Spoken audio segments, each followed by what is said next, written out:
Hello, and welcome to the Conversations in Time podcasts from the ORC.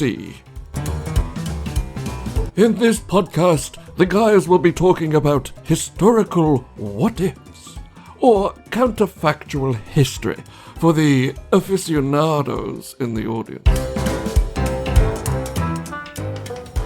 Hello, and welcome to another Conversations in Time podcast from the ORC, or the Officially Retired Club. I'm John N. And I'm Ian G. I always forgot what my name was there, but anyway, I'm still Ian G. Still Ian G. Yeah, I'll remind you halfway through if you're struggling.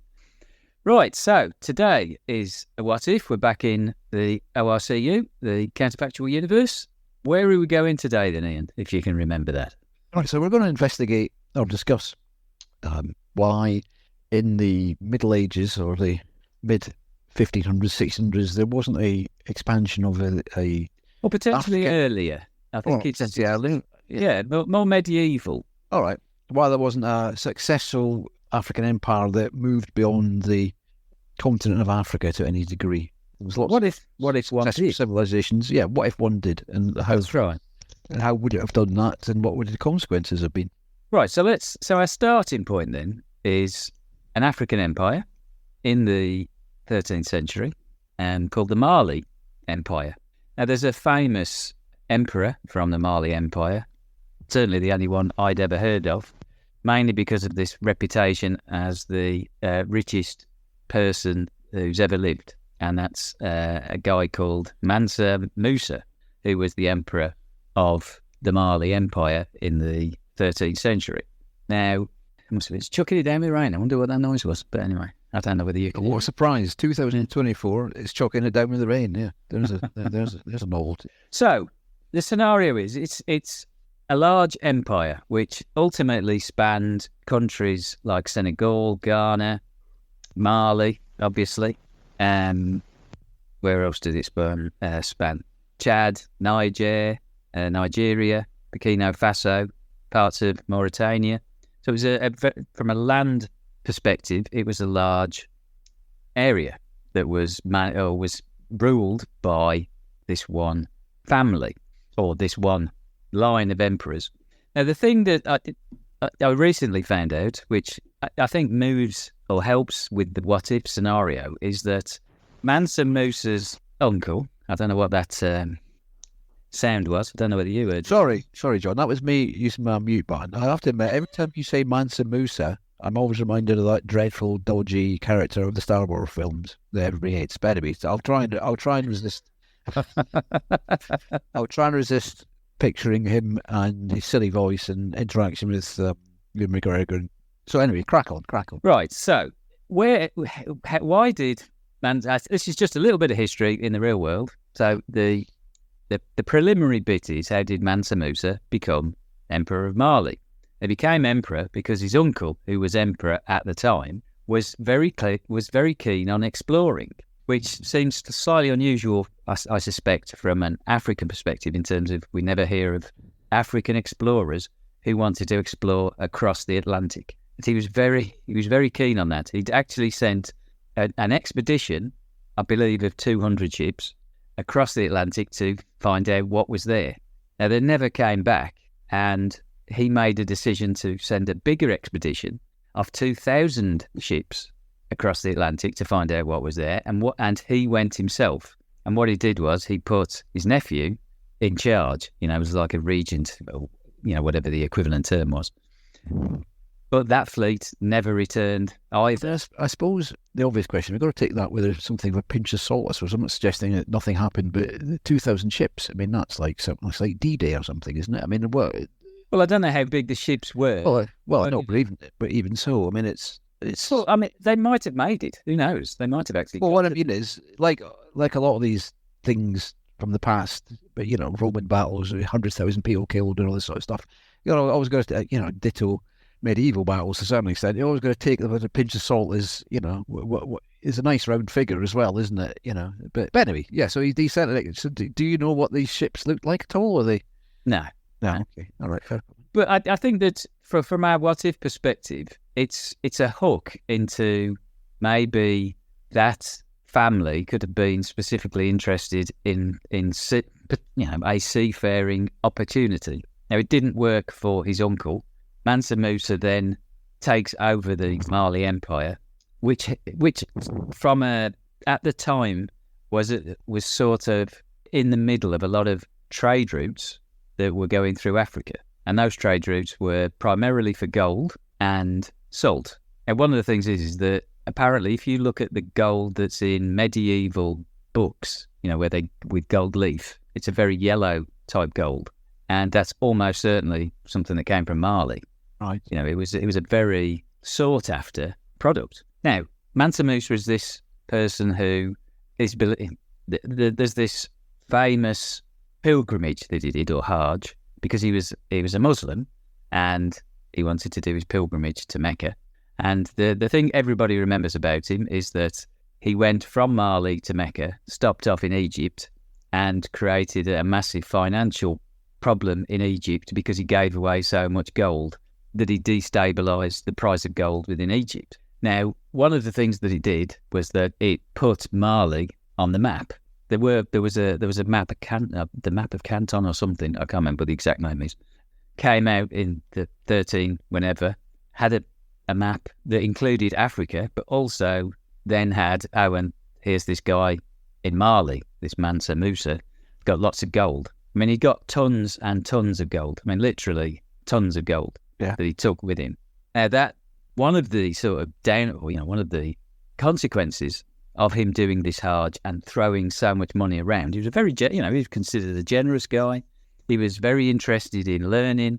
He was interested in making the people of Mali more literate. When he came back from Mecca, he brought academics with him. So he was very interested in the arts and academia. He wanted the university, I believe, in Timbuktu to start being a centre of learning. He wanted literacy within Mali. So if that moved forward in a different way, where that empire started to utilise its wealth with the trade in terms of the contact it gets with trading, that's where our jump-off point is in terms of, okay, so this empire, which ultimately failed over a number of years after Mansa Musa, for various reasons.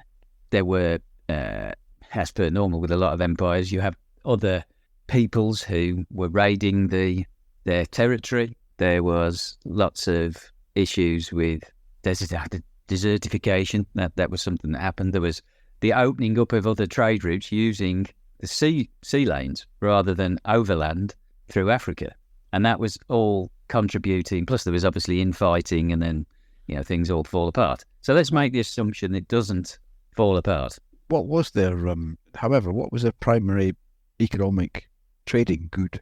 I mean, if it was gold and salt, they were the two. Salt. Where were they getting salt from? Somewhere inland, dried up. To be honest, I don't know.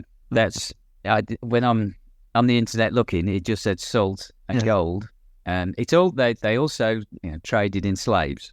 So that's something else, and I think we'll come on to that. Well, I suppose the problem is, it's not a problem because we're talking about it. It's not, but there's a finite amount of gold in Africa, and there's certainly a finite amount of gold that's extractable with the technology of the time. Salt, yes, certainly, but many other. So I guess they would have had to develop something in addition to keep their economy booming. So trading empires. Arguably the Spanish traded on gold to start off with, and then moved into. Well, one of the things that, as I was saying, the consequence of him going to Mecca and throwing all this gold around was that suddenly these European nations suddenly heard, this empire has a lot of gold. Yeah. And they start looking for, or traversing Western Africa to find where the gold is, because they're obviously greedy. And gold, as we've said in previous podcasts, is one of those commodities which is very easy to store. You can transport it. Transferable wealth. That's right. It's recognisable as a very easy mechanism. The thing with this Mansa Musa was that he invested in cities, infrastructure, in the civilization within, or the community within Mali, to try and turn it into something that was a lot more benevolent, better for its people.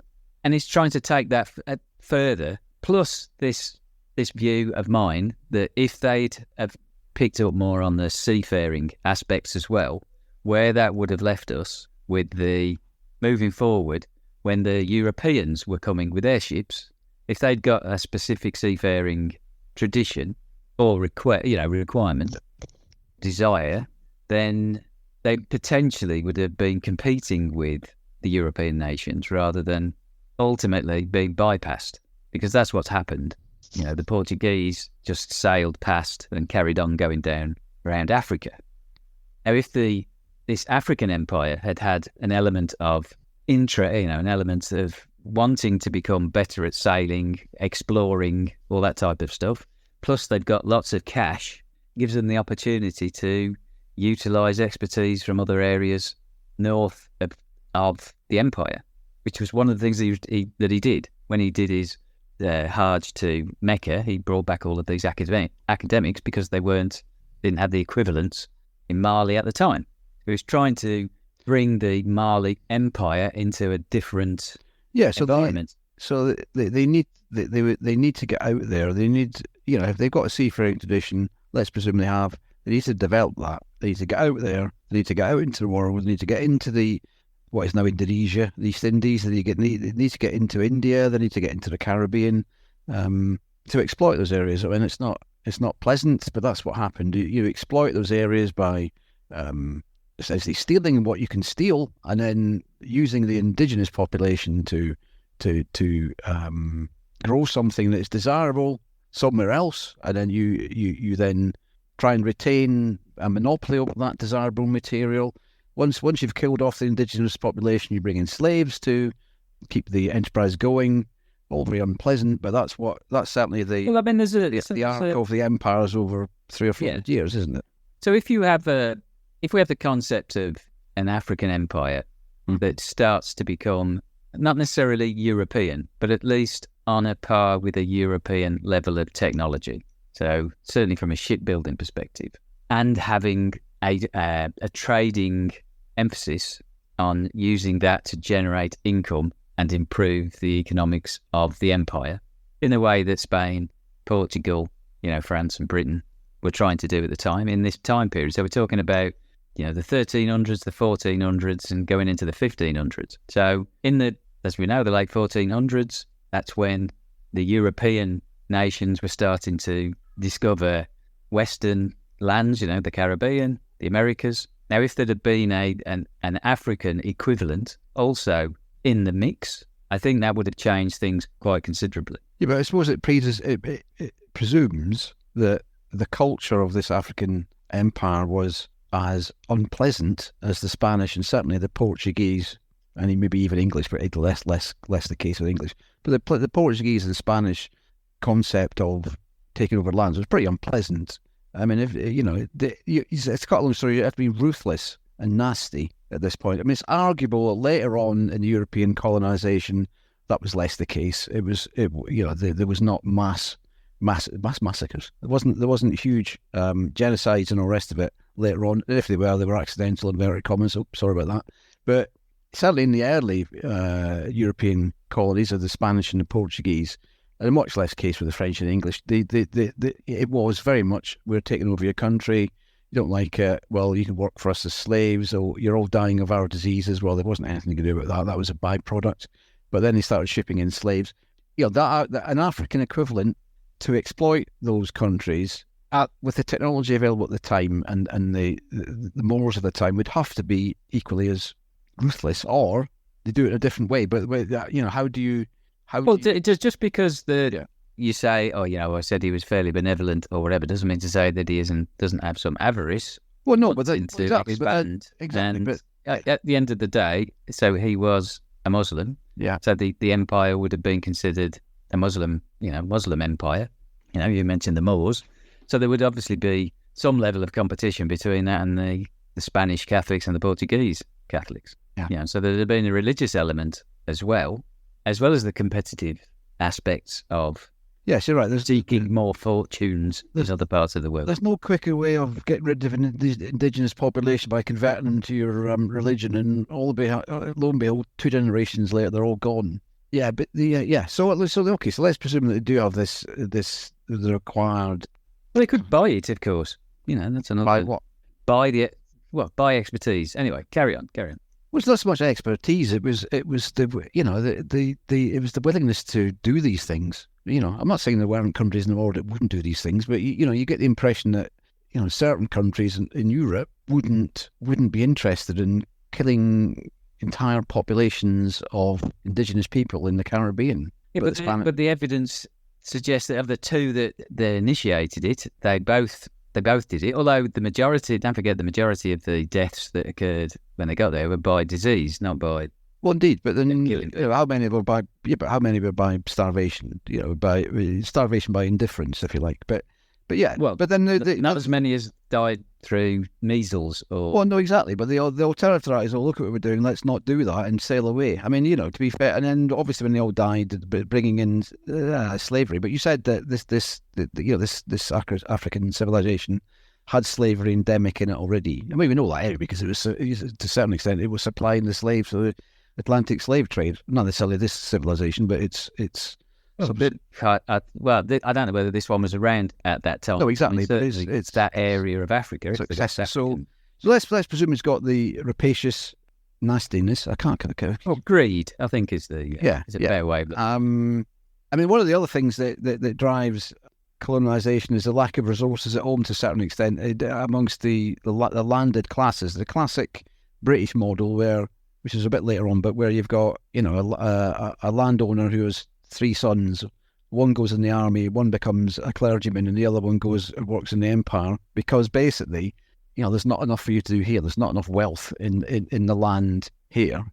So again, if they have a patriarchal, you know what I mean, that type of society where I'm trying to think of how you pronounce it now. But anyway, we know what we mean. I'm trying to think of the opposite one. A matriarch. So it's a patriarch, a patriarch, where you need to go out now, son, and make your own way. Maybe you'll be okay when you come back, but I'm here for another 20 years, and you're not just sitting on your backside. So again, I would imagine that was probably fairly common amongst the landed classes in any empire. So again, you've got that, get out there and make your fortune. You've got access to seafaring technology of some form, but let's presume the nastiness. I have a mental block on what the proper word for is nasty, but the ruthlessness. Yeah, it's certainly in the early era of colonization. There's no great technology. There's no great technological advantages over Europeans. Yes, they've got gunpowder, but they're not really using huge volumes of firearms and all the rest of it. It's the fact they're there and they're organized. It's organization. Arguably the Romans could have turned up and taken over these places by virtue of having organised armies. That's what if. Let's not worry about that. It's the organisation and the obeying of orders, the in bodies of men, be they soldiers or mercenaries or whatever. So so let's assume that they get a foothold somewhere. Is it successful? Did the Europeans have a big problem with this? I mean, Europeans fought amongst themselves. Although the Spanish and Portuguese, did they have huge conflicts? I don't know. They certainly didn't have huge conflicts that I'm aware of. Not initially. Well, not in that time period. No, but I guess they were in different spheres. Mm-hmm. So the Portuguese were further south in the Americas. Obviously, the Spanish were as well, but again, that was a little bit later. Portuguese were great traders, but they, certainly in what is now Indonesia, they traded there, but they didn't take over. They had the odd island and bits of India. So their approach was slightly different, and obviously we can't know what an African empire, what their approach would be, because there wasn't one. No, but we'll have to make the assumption that they would take over. Yeah, so would want it within their empire or under their sphere of influence. Yeah, and if you had a third. One of the key things for me is if there was an African empire. When you look at the expansion into the Americas in particular, obviously slavery is such a big factor in that expansion. And you come back to where the slaves come from. I mean, I must admit, there's a potential what if the Africans didn't trade slaves. Because let's face it, the Portuguese and the Spanish didn't go raiding into Africa to collect slaves. They bought them off other Africans. Mm-hmm. But anyway, that aspect of the slave trading was in the West African coast, around, in the same area that we're saying this potential African empire would be. Now, even though they trade slaves, would they trade slaves in the same way with somebody who's competing in that area? I mean, they may be happy to use slaves themselves, or they may not. I mean, they may be, we've got resources and it's a people resource. We're going to get our own population into these islands to work the land. That could have happened. They don't necessarily. Why would? But if you weren't a slave, why would you do it? Because as an individual, because your life expectancy is very poor. You work very hard. You're in areas with malarial swamps and all the other diseases. It's difficult to envisage a breed of immigrants in the same way that went to North America 200 years later. Where they were given opportunities and stuff. It's difficult to, how would you encourage enough people to be able to do that? And if your competitors weren't doing that, albeit they may have not have them slaves themselves, it's difficult to see how those areas would have taken off. I mean, even arguably after the end of slavery, the people there were indentured labourers. They weren't getting flogged and shot if they ran away and all the rest of it. But to all intents and purposes, spot the difference. But then you come down to so let's assume they're going to use slaves in a similar fashion. Yeah. Would they be trading as many slaves to France and Portugal and all of the European nations if it was a competitive advantage for themselves? Well, possibly, because in the same way that I've got an empire producing whatever, sugar or bananas or whatever. If other countries got the same but 200 miles away, why do I care? I mean, it's not. It's a big enough market, arguably, because if nothing else, it forces the price down, but the price is still there. I would have thought it potentially puts the price up rather than down. Why? Well, the more you've got of anything, the price goes. I'm talking about the actual production of tobacco and sugar and stuff in the plantations. If you've got other people doing it, surely that puts the price down, doesn't it? Oh yeah. Sorry, I thought you were talking about something else. Yeah. No, you're right. Yeah. But it's still a very profitable, as it is today. It's still a very profitable because the margins are low. Particularly if you're using slaves, the margins are nothing. The margins are not. The margins are huge because your inputs are very low. I mean, ultimately, it probably would eventually result in conflict.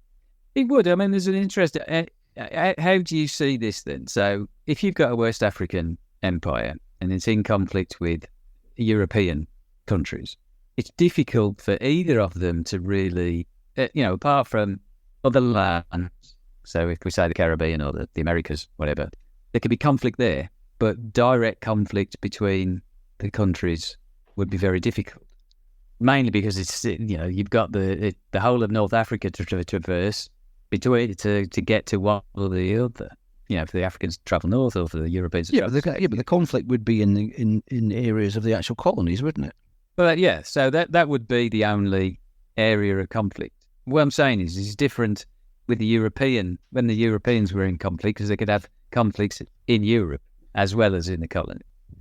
Yes, but those are different. Those are different reasons. In essence, the conflicts in the colonies are usually caused by the colonies, and the conflicts in Europe are caused by something completely different. And that's not to say that doesn't result in conflict in the colonies, because Britain took over places from France and vice versa, but during the various wars. But they began much later in the timescales we're talking about. But it wasn't really caused. But there was almost a secondary effect. It was an opportunity to seize the colony. We're having a war with you. We happen to have more ships in the Caribbean than you do at this particular time, so we're going to take over these. There's a couple of classics, isn't there? Is it which swapped over a couple of times. No, there were, but that still happened during a period when the two countries were at war. They were just in conflict. So conflict will happen. I mean, ultimately, I guess there's two things, isn't there? That it occurred to me that is, what would be the result of that conflict, and what would be the impact to this empire back in Africa? Does it enrich the country to keep it going? Does it develop like a European state? I mean, a good analogy is arguably Spain. Spain was one of the first, if not the first, European colonizer. Quite ruthless, but declined declined at some point in the 18th century.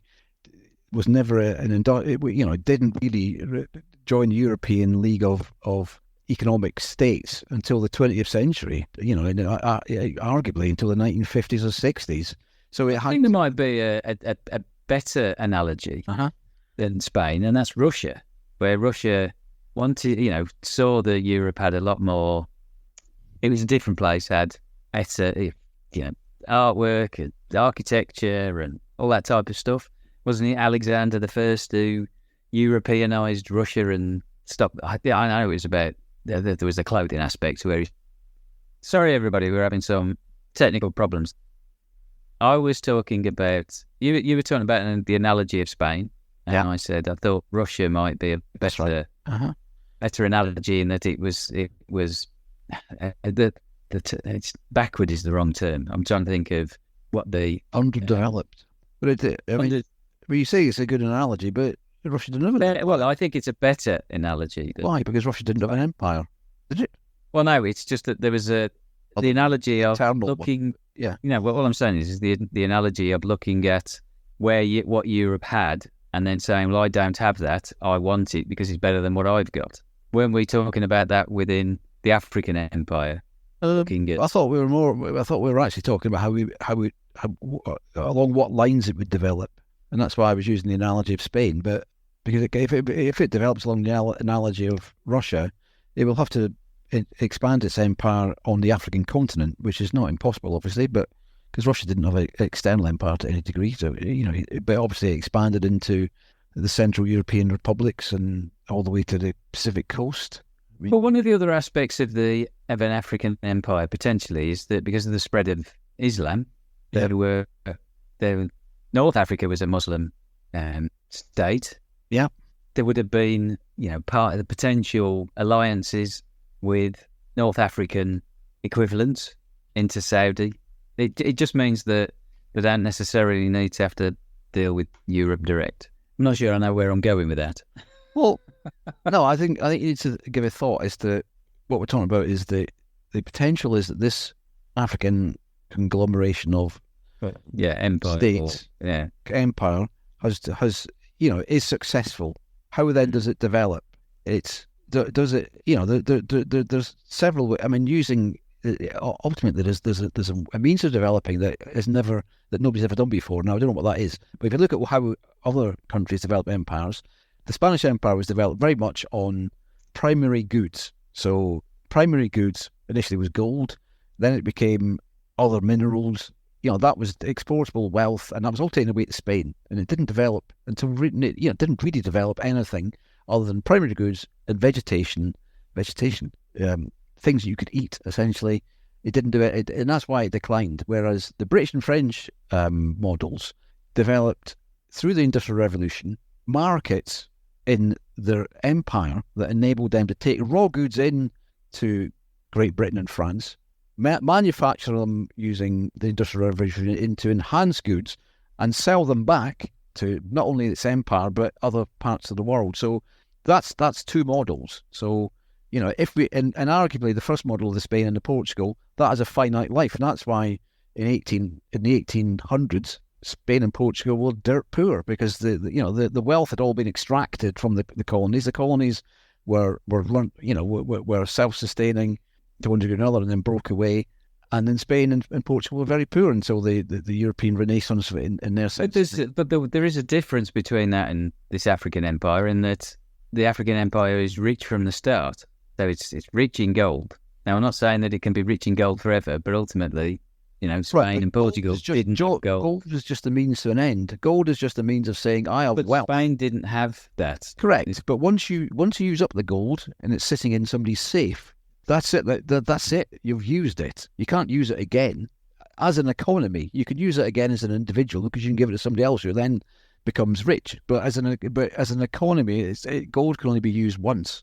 Yeah. So you use the gold to compete against these poorer nations, get the commodities, They would stay poor and never have. And what do you do with those commodities, though? This is saying the British and French model was using the Industrial Revolution was to, I come from a town that. So they were. So don't forget, we're talking about an empire that was trading for hundreds of years before this empire. It's not as if trading isn't something that they know how to deal with. They know how to trade. So it it's depends just about trading a good. It depends what you define as trading. I mean, if you mean like the Singapore / Hong Kong form of trading, yeah, that's fine. That okay. So where you become a middleman, you become through geography, and the west coast of Africa is quite well positioned for that.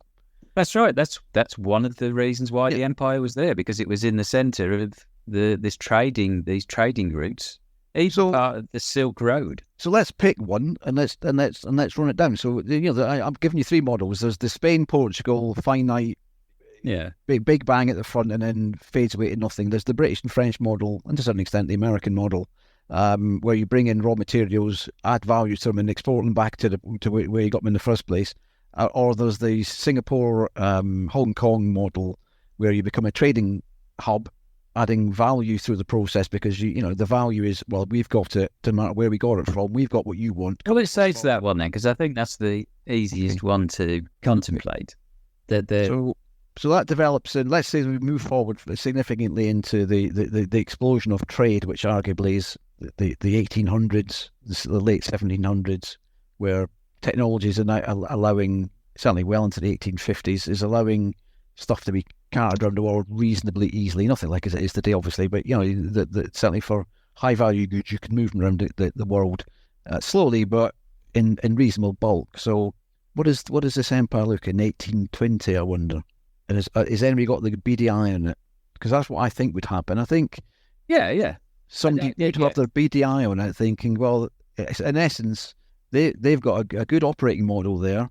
They're bringing stuff in and sending it onwards, adding value, whether that's just warehousing or sourcing it, or maybe it could be sourcing it. Because don't forget, one of the things that would enhance or would enable this was that if they had a seafaring capability, then the European trading round Africa would have been significantly less than it was today, which means that the colonies potentially in the Indian Ocean wouldn't be there, because they wouldn't have got there, because the West African Empire would have stopped them. Now, in the early days, I mean, obviously things would progress, but it would be a different scenario within the Indian Ocean, and that they could have been the arbiters then of bringing all that trade themselves, and that's how they ultimately become these traders, the ones, the middlemen. Yeah.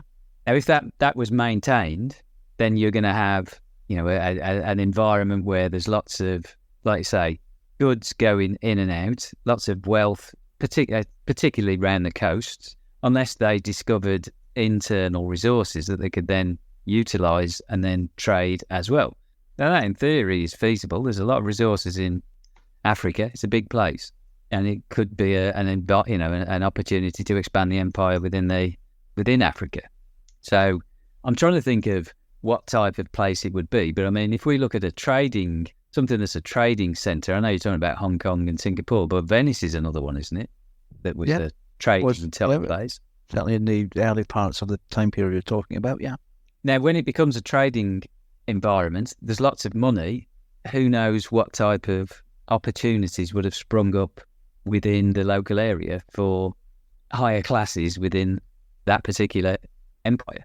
I'm just trying to think of when you have people who have lots of money, they want lots of goods, don't they? And that tends to be, they like things that are better than everybody else because they've got plenty of cash. They want to spend it. People don't collect cash and keep it under the bed. That rarely happens. No, they want to flaunt it. So what they do is they build palaces and mansions and civic works.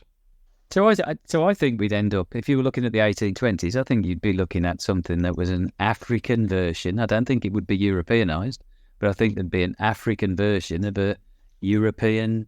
So an extremely wealthy city surrounded by wealthy suburbs, because obviously you have equivalent of billionaires at the time, and then you have all the layers below it, and you got everybody supporting that And if you're building mansions and pensions, if you're building mansions and palaces and civic, in the civic authority build equivalent, with plazas and such like, and you'd have to build defences, so you'd have a fortified, huge, rich city in the 1820 more like, and Venice cities. Don't forget we talked about cities. Venice wasn't. Certainly in its later days, fortified to any degree. Arguably, its position helped it. And Italy was such that there wasn't any one person going around taking things over anyway, or what became Italy. So, yes, no, I can buy that. The question is... I was going to say that one of the things, if you could look at then moving it into something more like the US model, where, that's a big big place, got lots of resources that they utilise internally to produce stuff. Why wouldn't that happen within an African environment? Because what we haven't talked about is what the government. Okay, we haven't got time, but what would the governance of this empire be? You can't. There's very few examples where states expanded beyond their physical boundaries and capabilities based purely on autocracies, because it's the entrepreneurial spirit that drives people wanting to get out there and be as rich as the next person. Well, unfortunately, if you've got a hierarchical empire based on privilege or principles of I was born to this family, therefore I'm always going to be doing this, it's difficult to move into that position. Therefore, how do you generate that wealth? So America, obviously, famously, is a flawed democracy, like all democracies are, but it does allow people to essentially become anything if they've got the wherewithal, within themselves. Is that the case? Well, we might have to have that flight of fancy. You're right. You can't see, a historical. I'm trying to think of an equivalent that lasted a long time. I mean, there are. Well, that's ultimately. China had a emperor for I don't know how many years, but certainly a long time. Yeah, so did Japan. And also, again, if you look at the flowering of the Industrial Revolution and just before that period, the Age of Enlightenment requires free thinking. With an African Islamic's the wrong term, but with an African state that follows Islam have an equivalent Age of Enlightenment. Well, I'm not aware of any country that follows Islam that had an Age of Enlightenment well into the 20th century. Turkey, arguably, but that was in the 1920s or certainly before, but became a fact in the 1920s. So again, you've got this. There's a word for it, but I can't bring it to mind. But you've got this blanket of negativity, for want of a better expression. So it blooms. It becomes very expensive. It becomes very successful. Let's say up to the 1850s. But then the lack of entrepreneurship, the lack of free thinking, for whatever reason, I think that would stifle it. Other places would technology would come along and the trade in wherever they were trading in might follow fashion as things did. I think you're right. I think you're right that it would have bloomed and then it would have faded. That's not to say it would turn into some failed state. I think it would turn into a Spain of the equivalent period. And Spain now is a very successful country, one of the top X economies in the world. I couldn't tell you where it is, but it's 7th or 8th or 9th or something. But for a long period, for 200 years, it languished. And people might be perfectly happy with that. I mean, why not? It's a beautiful country, honestly. But it's certainly preferable for living in a tenement in Glasgow or terrace houses in Newcastle. But in terms of its economy, it languished because it had this explosion, but then it lacked the entrepreneurship. It had the crushing weight of the Catholic Church on its back that said, no, you can't do that, you can't do that, you can't think this. And I think an equivalent African country would have been there, but then it wouldn't have fallen into poverty and war and stuff just because it's in Africa. It could have still been a very successful country, and then come along the 20th century and moving into consumer goods, or it's got a huge population, lots of workforce, doesn't have to import workforce. Through Islam, would still have a decent education system if it didn't go too extreme. I think it could be a very successful country, but I think it would. I think that's why I was trying to draw you towards it, but you weren't keen. But I'm going to try again. That's why I think the Spain model is quite a good one. No, I'm beginning to come around to that now. So yeah, I understand where you were coming from, whereas I think I was too hot-headed and going off in the wrong direction. So it flourishes, it becomes very successful, fails to take advantage of the Industrial Revolution for a variety of reasons, remains a stable if it isn't invaded. And we can talk about that. The question is, the British are very pragmatic. The British did, despite what people might think, the British generally didn't go around invading other empires. They might trade with them. They might trade within them if they could. And if they were successful, because there was never any great British plan. That was the thing. The British were driven by individual entrepreneurs. The French, to a certain extent, the same.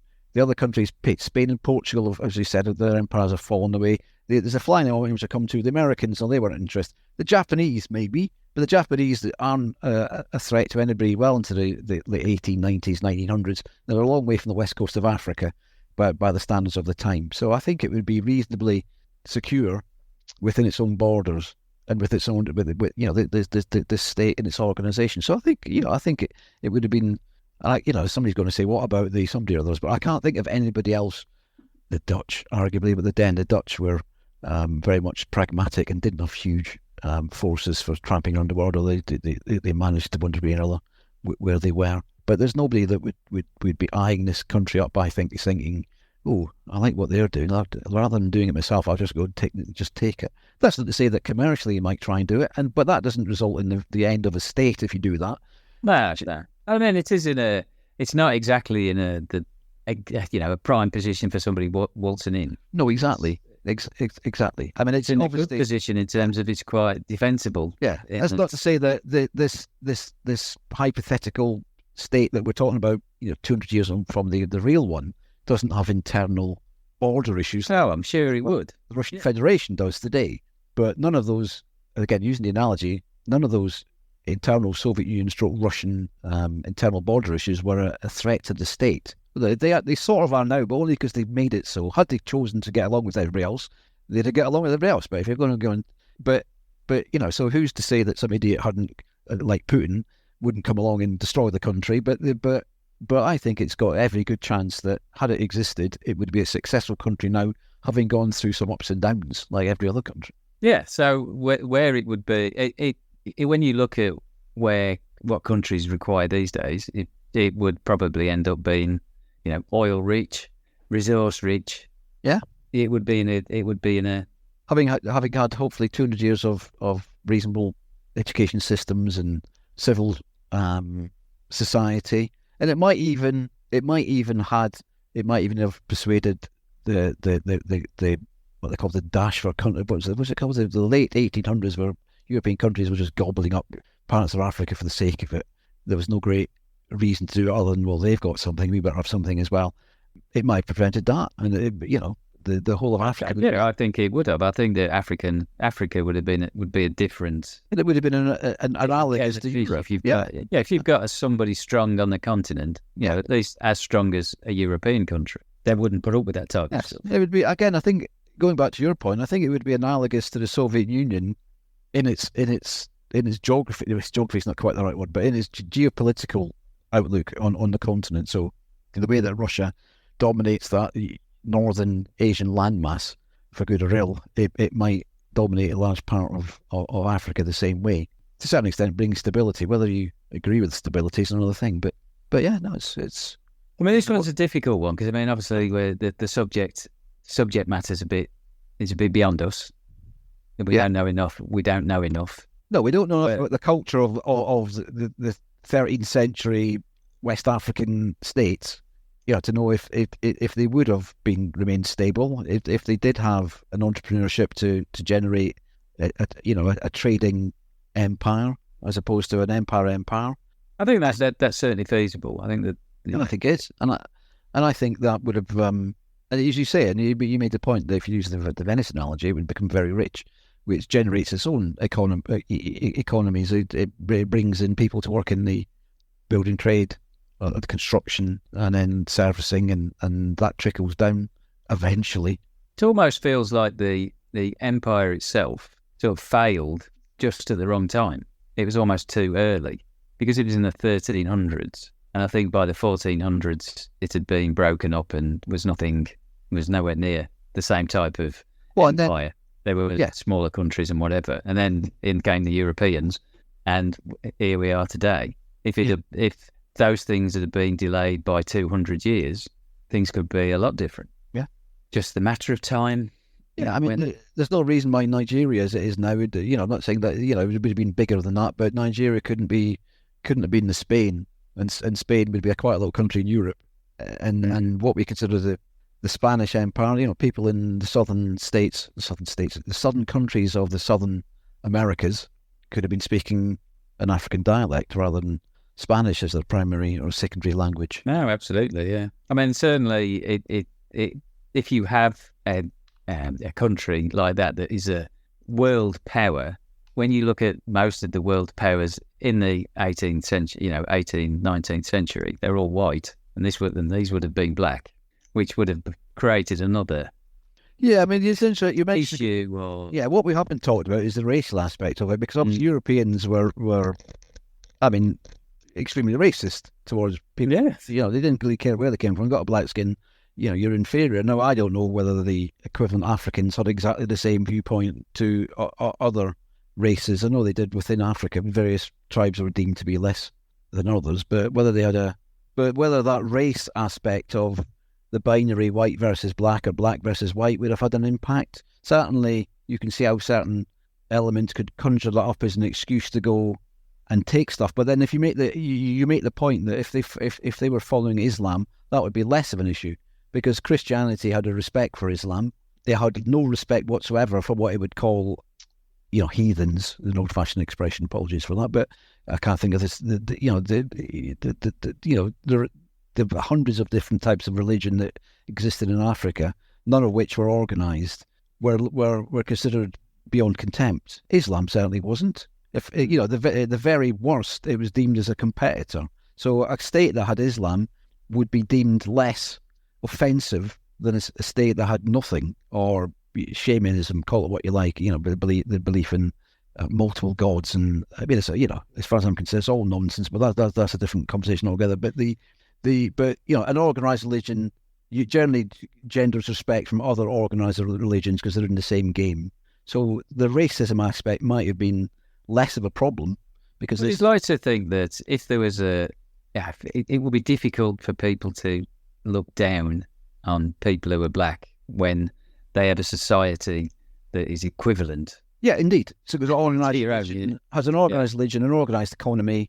It's difficult for somebody to be shouting about it, on Hyde Park Corner purely on a racial aspect. Look at these really successful people who have got an economy as big as ours, have got an organised religion as nonsensical as ours.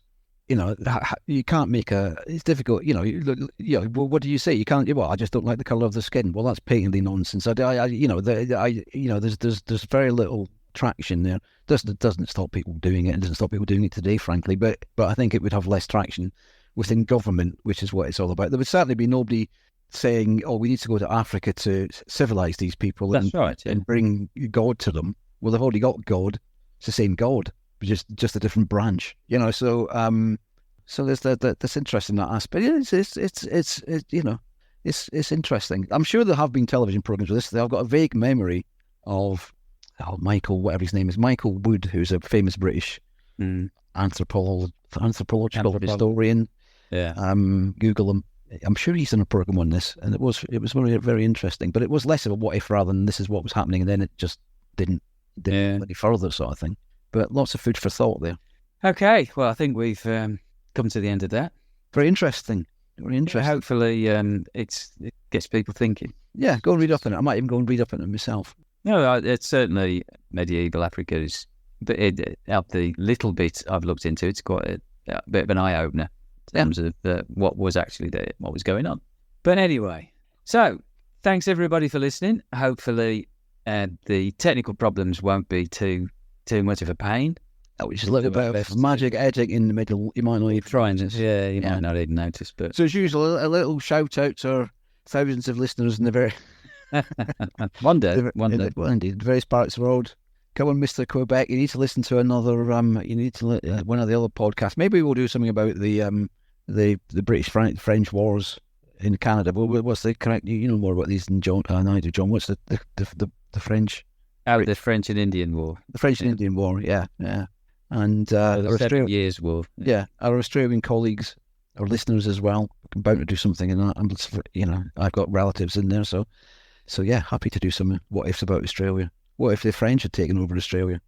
That's right. Imagine French with an Australian accent. But it's I Ben- can't do it. Yeah.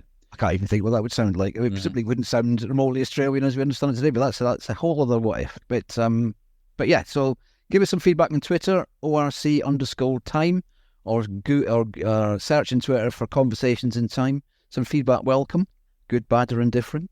So we'll be back soon with a new episode. Hopefully you'll be dialing into that, or dialing in. We'll be listening into that one. So thanks for listening. We shall speak, or you'll hear from us soon. Bye for now. Bye.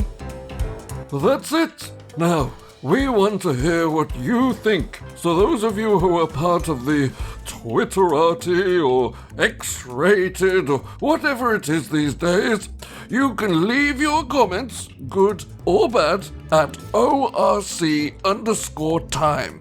We love your feedback. Remember, if you liked this podcast, tell your friends. And if you didn't, tell your friends.